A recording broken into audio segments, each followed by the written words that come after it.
ये बड़ी बात कही जाती है महाराणा प्रताप के बारे में भी कि उनके साथ में हकीम खान सूरी थे। चलिए ठीक है, बात भी मान लेंगे, लेकिन उसको बहुत ज़्यादा बढ़ा-चढ़ा कर के, जितना थे नहीं, उससे ज़्यादा बढ़ा-चढ़ा कर। झाँसी की रानी के बारे में बात की जाती है, तो गौस खान के कारण से उनके पास में हिम्मत थी, ताकत थी। फ़िल्म बहुत अच्छी थी, लेकिन वहाँ पर भी उसका फ़िल्मांकन बड़े बढ़िया तरीके से किया गया। ठीक, यहाँ पर भी हम लोग बात करते हैं और हमारे यहाँ गिल्टी की भावना, जो भी हमारे यहाँ गद्दार होगा उसे जयचंद कह देंगे। अब जयचंद कन्नौज के राजा थे, पृथ्वीराज चौहान अजमेर में थे, आने वाला मोहम्मद गौरी अरब से था, कोई कनेक्शन नहीं है। किसी भी तौर पे इतिहास में जाएंगे तो समझ में आएगा कि जयचंद जो है वो वैसा जयचंद नहीं था जैसा हमें आज पढ़ाया जाता है, लेकिन हमें गिल्टी करवा दिया। ठीक वैसे ही शिवाजी महाराज के साथ में भी, कि उनके सेना में धर्म जाति कुछ नहीं था, सब एकदम बिल्कुल बढ़िया तरीके से सारे लोग साथ में थे, और वो इस्लाम को मानने वालों को भी उनके वहां पर बहुत प्रमुखता थी। सब कितनी प्रमुखता थी, कितने लोग थे, ये भी जरा थोड़ा बता दे तो क्लियर हो जाए, स्पष्ट हो जाए जी। बहुत बहुत सही सवाल पूछा। मैं जब से पढ़ाई करना शुरू किया शिवाजी महाराज के बारे में, तब पहले होता था कि 10% मुस्लिम सैनिक 10% शिवाजी महाराज की फौज में है। जैसे जैसे मेरी पढ़ाई आगे गई तो एक एक साल बाद फिर 20% हुआ, 30% हुआ, अभी चल रहा है लगभग 50% लोग ये मुस्लिम हुआ करते थे, 50% हिंदू थे, और शिवाजी महाराज के सारे अहम अधिकारी मुसलमान थे। शिवाजी महाराज के 32 बॉडीगार्ड में से 18-20 मुसलमान हुआ करते थे। अपने हिसाब से जो लगता है वो ठोकना शुरू कर देते हैं। एक मैं भाई साहब को पढ़ रहा था, आपने भी सुना होगा, राम पुनियानी। एक तो पता नहीं वो इन्फॉर्मेशन कहां कहां से ले आते हैं, सारे रेफरेंसेस गलत, सारे सारे रेफरेंसेस गलत। बोले अफजल खान को मिलने जब शिवाजी महाराज गए थे, तो उनके पहले तो कहा, उनके सिक्योरिटी गार्ड ने उनको बोला कि महाराज आप साथ में तलवार लेके नहीं जाएंगे। तो शिवाजी महाराज ऐसा देखते हैं, बोले हाँ मैंने तो तलवार ली नहीं है। तो कहता है कि अफजल खान तो इतना बड़ा है, आपकी तो गर्दन पकड़ लेगा, तो आपने तलवार लेके जाना चाहिए। तो अगर तलवार नहीं लेके रखी तो आपने और कुछ लेके जाइए। तो यानी शिवाजी महाराज कौन है? एक छोटा सा बच्चा है जिसको उनका सिक्योरिटी गार्ड बताता है आपने क्या करना चाहिए। इतना बड़ा प्लानर, इतना बड़ा एडमिनिस्ट्रेटर, और हम ये हिंदू मुसलमान वाले कनेक्शन के चलते उसको अदना सा बना देते हैं। और बोले वो किसने लाकर दिया बागनक? तो बोले रुस्तुम जमान नाम था उनके सिक्योरिटी गार्ड का। अब रुस्तुम जमान आदिल शाही सल्तनत का एक सिपह सालार हुआ करता था, जिसके साथ जंग में शिवाजी महाराज ने उसको मार के भगा दिया था, और वो राम पुनियानी ने उसको सिक्योरिटी गार्ड बना दिया शिवाजी महाराज का। तो ये जो एक छलावा बड़े कॉन्फिडेंस के साथ लोगों के सामने रखा जाता है, और वो उनको सबूत वगैरह देने की जरूरत नहीं पड़ती, वो ठोक देते हैं डायरेक्ट। मैं जो भी कहूंगा साहब, मैं एक एक चीज के उसके डॉक्यूमेंटेड चीज के साथ आपके सामने रखने वाला हूं। अब ये जो लोग कहते हैं इतने मुसलमान थे उतने मुसलमान थे, सबसे पहले समझना पड़ेगा ऐसा क्यों कहा जा रहा है। एक तो इनको ऐसा लगता है कि ये जो वोट बैंक है ये पूरा राजनीति है, हमें पहले वो समझना पड़ेगा। इनको लगता है कि मुसलमानों की वोट बैंक हाथ से छूटनी नहीं चाहिए। तो शिवाजी महाराज या महाराणा प्रताप जी का अगर हम बखान गाएंगे, तो कहीं ना कहीं वो तो दिखता है कि मुसलमान यानी इस्लामी राज्यकर्ताओं के खिलाफ लड़े हैं। तो जाहिर सी बात है अगर इनको बड़ा करना है तो ये छोटे हो जाएंगे, ये छोटे हो जाएंगे तो आज हमें वोट नहीं मिलेंगे। एक 1 मई महाराष्ट्र दिन होता है, मैंने एक यहाँ के एक रेडियो को इंटरव्यू दिया था, उसमें मैंने कहा अलाउद्दीन खिलजी ने हमारे महाराष्ट्र पर आक्रमण किया, पहला पहला सुल्तानी आक्रमण। वही खिलजी जिसके चलते महारानी पद्मावती जी को जोहार करना पड़ा था। इतना बड़ा एक दाग हमारे राजपूताना पर जिसकी वजह से लगा, और वो बलिदान का बहुत सर्वोच्च बिंदु है। महारानी पद्मावती ने जो किया बलिदान का, इससे बड़ा उदाहरण कहीं नहीं मिलेगा। मैं अगेन समय की कमी के चलते उस विषय में ज्यादा डिटेल में नहीं जा सकता, लेकिन उनको ये करने पर आमादा मजबूर किसने किया? वो अलाउद्दीन खिलजी। और खून खौलता है जब वो इंसिडेंट्स मैं याद करता हूं।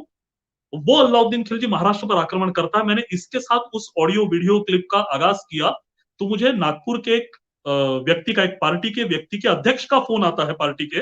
वो कहता है आप क्यों अलाउद्दीन खिलजी का नाम लेते हो, आज माहौल खराब हो जाता है। तो देखिए साहब, औछी राजनीति और मुट्ठी भर सीट्स के लिए इतिहास को बदलने की कगार पर ये लोग आके रुके।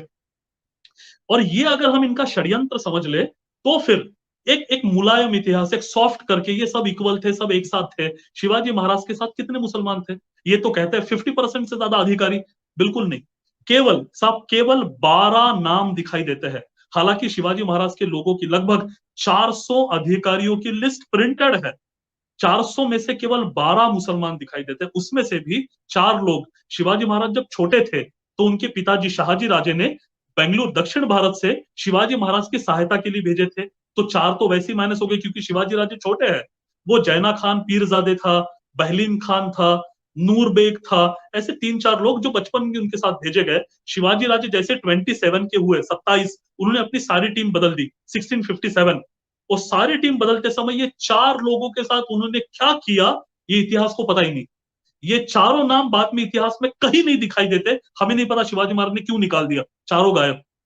अब कुछ लोग जो थे वो टेक्निकल प्रॉब्लम्स के तहत हमारे पास लेना मजबूरी थी। जैसे हम सब जानते हैं शिवाजी महाराज ने नेवी का आगाज किया, तब तक नेवी हमारे यहाँ किसी के पास नहीं थी। Shivaji Maharaj father of navy, आपको गूगल पे भी दिखाई देगा। नेवी बनवाई, लेकिन जहाज बनाए कैसे, चलाएं कैसे, ये विद्या नहीं। इसलिए जो वहां दरियावर्ती लोग हुआ करते थे, उसमें जो एक पठान था दौलत खान, उसको शिवाजी महाराज ने उसकी जिम्मेदारी दी थी। लेकिन उसके साथ 2 अधिकारी जोड़ दिए थे, दरिया सारंग, मायनाक भंडारी। तो ये 2 लोग मिलकर और दौलत खान, ऐसे 3 लोगों की तिकड़ी बनाकर शिवाजी महाराज ने जिम्मेदारियां सौंपी थी, टेक्निकल प्रॉब्लम के चलते। दूसरा, बाहरी देशों के साथ, बाहरी सत्ताओं के साथ जो पत्र लेखन व्यवहार होता था, ये अफेयर्स होते थे, ये फारसी में होते थे। और मराठों के पास फारसी लिखने वाला कोई था नहीं, इसलिए काजी हैदर नाम के क्लर्क को अपॉइंट किया था। और राम पुनियानी बताते काजी हैदर शिवाजी महाराज का इकलौता वकील है। शिवाजी महाराज के तो कितने वकील है, अफजल खान एपिसोड में पंताजी गोपीनाथ पंत बोकिल गए थे। जब सिद्दी जौहर का आक्रमण परनाला पे हुआ था तो रघुनाथ पंत गए थे। औरंगजेब के साथ डील करने वाले त्र्यंबक सौंदर्य डबीर और रघुनाथ पंत कोरडे थे। ये सारे शिवाजी राजा के वकीलों की तोप खाना था, ये सारा आर्टिलरी थी। उसमें काजी हैदर इकलौता वकील बताया जाता है, भाई साहब वो क्लर्क है। और एक बात और बता दूं, बाद में वो औरंगजेब के पास भाग गया है। तो ये 2 लोग तो आउट ऑफ कंपल्शन, 4 लोग बचपन के, तो 6 तो गायब हो गए। और बचे 5-6 नाम है, उसमें एक शिवाजी महाराज के समय बॉडीगार्ड, जो राम पुनियानी बताते हैं कि सारे बॉडीगार्ड मुसलमान थे, तो एक बार जिक्र मिलता है, केवल एक बार, 10 बॉडीगार्ड्स का, उसमें केवल एक मुसलमान है, सिद्दी इब्राहिम खान बर्बर। तो बाकी 9 पूरी तरह से मराठी लोग हैं, यानी हिंदू लोग हैं। तो ये जो एक छलावा सा बनवाया गया है कि नहीं इतने हिंदू यहां थे, उतने मुसलमान वहां थे, इसमें कोई दम नहीं है साहब। एक आप प्रूफ के तौर पर बताता हूं, मैं तो राम पुनियानी जी से ऐसी हवा की बातें तो कर नहीं सकता। ये 10 सिक्योरिटी गार्ड का जो जिक्र है शिवाजी महाराज के जीवन की सबसे ऑथेंटिकेट किताब शिव भारत में आया हुआ है, गूगल पे अवेलेबल है। किसी को चाहिए तो मुझे कांटेक्ट करे भाई साहब के द्वारा, निधीश जी के द्वारा, मैं पीडीएफ आपको भेज सकता हूँ। दूसरा, शिवाजी महाराज अपने भाई को, उनके सौतेले भाई थे वेंकोजी महाराज, जो तंजावर के महाराजा थे, उनको एक पत्र लिखते हैं। Now it has been published. वो तो पत्र डॉक्टर सुमंत का लिखा हुआ नहीं है, वो शिवाजी महाराज के इतिहास का बहुत बड़ा प्रूफ है। जो भी 200-250 पत्र उनके अवेलेबल है, उसमें से एक पत्र भाई साहब को लिखा है। उसमें वो लिखते हैं कि मैं तो तुर्कों के खिलाफ लड़ता हूं, और आप तुर्क सेना में रखते हो, अपनी सेना में तुर्क रखते हो, तो आपको विजय कैसे प्राप्त होंगी।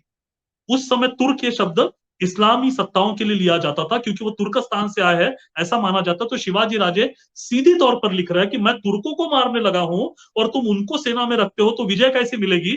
वो शिवाजी महाराज अपनी सेना में तुर्कों को रखेंगे। और जो मैं थोड़ी देर पहले कह रहा था, महाराजा छत्रसाल बुंदेला जी, इनकी जब शिवाजी महाराज के साथ मुलाकात होती है, तो हमारे मराठी इतिहासकारों को उसके बारे में कुछ नहीं पता।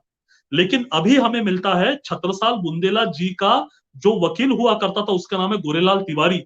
उसने लिखा हुआ किताब है छत्र प्रकाश। उसमें वो लिखता है, हम नहीं लिखते, वो लिखता है कि शिवाजी महाराज ने क्या कहा छत्रसाल जी से।